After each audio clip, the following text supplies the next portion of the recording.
आज के इस वीडियो में हम IVR supply chain services IPO के बारे में बात करेंगे। सबसे पहले कंपनी के बारे में जानते हैं। Incorporated in 2018, IVR supply chain services limited pan India integrated logistic company है जो कि warehousing, transportation, rack handling services, business auxiliary services जैसे सर्विसेज ऑफर करती है। Company flexible transport solution services offer करती है जैसे कि full truck load, half truck load, containerised options. इन सभी के कारण कंपनी बहुत सारे बिजनेस नीड को कैटर कर पाती है।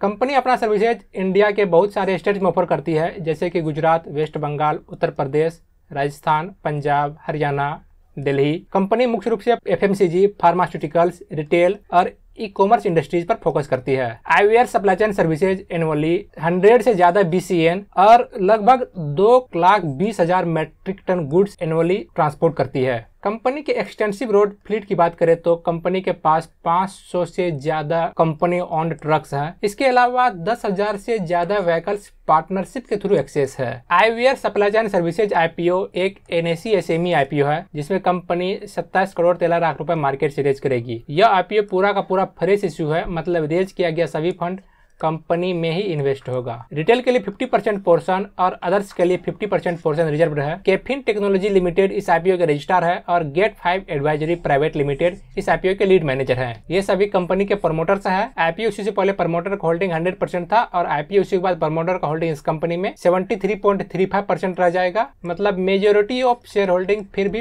प्रमोटर के ही पास रहेगा। इस आईपीओ में शेयर्स की प्राइस की बात करें तो शेयर्स का फेस वैल्यू 10 रुपए पर शेयर और शेयर्स का प्राइस 55 रुपए पर शेयर है। यह एक फिक्स्ड प्राइस इशू आईपीओ है। 1200 शेयर्स का एक लॉट बन रहा है। रिटेल इन्वेस्टर मिनिमम और मैक्सिमम एक लॉट के लिए अप्लाई कर सकता है जिसका कॉस्ट 1,14,000 है। एचएनआई इन्वेस्टर मिनिमम 2 लॉट के लिए अप्लाई कर सकता है जिसका कॉस्ट 2,28,000 है और मैक्सिमम अपने कैपेसिटी के अकॉर्डिंग। यह आईपीओ 28 अप्रैल को सब्सक्रिप्शन के लिए ओपन होगा और 30 अप्रैल को क्लोज हो जाएगा।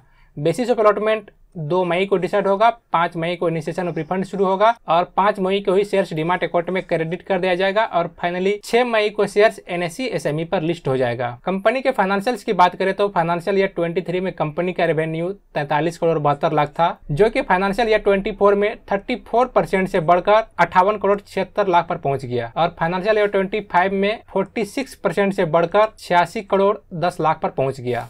कंपनी का रेवेन्यू का ग्रोथ काफी अच्छा है। इसी तरह कंपनी का profit after tax financial year 23 में 42 लाख था जो कि 886% से बढ़कर फाइनेंशियल ईयर 24 में 4 करोड़ 16 लाख पर पहुंच गया और फाइनेंशियल ईयर 25 में कंपनी का प्रॉफिट आफ्टर टैक्स में 92% का ग्रोथ हुआ है और 8 करोड़ 1 लाख पर पहुंच गया। कंपनी का प्रॉफिट आफ्टर टैक्स का भी ग्रोथ काफी अच्छा है। कंपनी के ऊपर टोटल डेट की बात करें तो 31 मार्च 2025 तक में कंपनी के ऊपर टोटल डेट 29 करोड़ 73 लाख का है जो कि इसी टाइम पीरियड के प्रॉफिट आफ्टर टैक्स की तुलना में लगभग 3.5 गुना ज्यादा है। कंपनी के ऊपर डेट थोड़ा हायर साइड में है। कुछ फाइनेंशियल मैट्रिक्स की बात करें तो debt to equity ratio 1.84, price to book value ratio 4.61, profit after tax margin 9.34, return on equity 58.32%, return on capital equity 30.34% और रिटर्न ऑन नेटवर्थ 51.05% है। इस आईपीओ की जीएमपी की बात करें तो अभी इस आईपीओ का ग्रे मार्केट प्रीमियम 0 चल रहा है। भले ही कंपनी का फाइनेंशियल काफी अच्छा है।